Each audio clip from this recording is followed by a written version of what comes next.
আপনি যদি Cellfin application uninstall করেন অথবা আপনার ফোনটি রিসেট দেন, তারপর সেলফিন অ্যাপ্লিকেশন কিভাবে লগ ইন করতে হয় এবং কি প্রসেস অবলম্বন করতে হয় আজকের ভিডিওতে এটাই আমি তুলে ধরবো। তাহলে চলেন সেলফিন অ্যাপ্লিকেশনটা ওপেন করি। আমি ফোন রিসেট দেওয়ার কারণে সেলফিন অ্যাপ্লিকেশনে নতুন করে লগ ইন করা লাগতেছে। এর জন্য করে আমি সর্বপ্রথম ফোন নাম্বার আর সেলফিনের পিন নাম্বার দিয়ে লগ ইন করার চেষ্টা করব। লগ ইনে ক্লিক করতেছি। এবার দেখেন আমি ফার্স্ট টাইম আমার ডিভাইসে লগ ইন করার জন্য করে সর্বপ্রথম লেখা আসলো ওয়ালেট নাম্বারটা শো করলো। এরপর ওটিপি চ্যানেল SMS লেখা আছে। এরপর যে ক্যাপচাটা থাকবে এটা টাইপ করতে হবে। এরপর আমাকে সেলফিনের 6 ডিজিট পিন নাম্বার দিয়ে ভেরিফাই করতে হবে। ভেরিফাই ক্লিক করতেছি।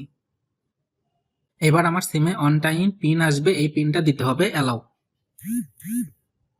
সেলফিনের 6 ডিজিট পিন নাম্বারটা আবার দিব, submit. Device verification successful, please log in. এবার সেলফিনের পিন নাম্বারটা দিয়ে লগ ইন করবো।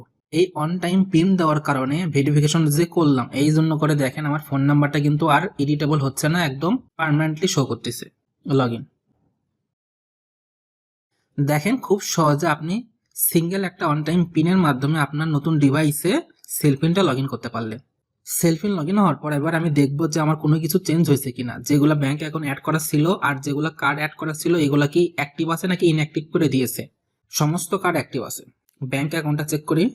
সমস্ত ব্যাংক অ্যাকাউন্টটা আমি চেক করলাম অ্যাক্টিভ আছে। দ্যাটস মিন আপনি যদি আপনার ফোন রিসেট করেন অথবা ডাটা ক্লিয়ার করেন তাহলে আপনার লিঙ্ক ব্যাংক অ্যাকাউন্টটাও ঠিক থাকবে এবং আপনি যে কার্ডগুলো অ্যাড করে রাখছেন এটাও ঠিক থাকবে। আজকের ভিডিওটা এই পর্যন্ত রাখতেছি। আর আপনি যদি এরকম ভিডিও পেতে চান তাহলে আমাদের এই চ্যানেলটা সাবস্ক্রাইব করে পাশে থাকবেন। Thank you for watching this video.